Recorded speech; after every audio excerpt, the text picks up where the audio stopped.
मुश्किल आहे.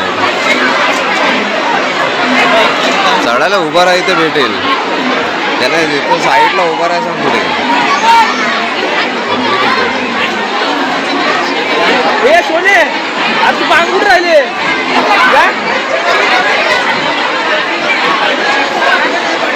संध्याकाळी 7 वाजता पण असतं ना नेहमी. इकडून नाही सोने, इकडून नाही,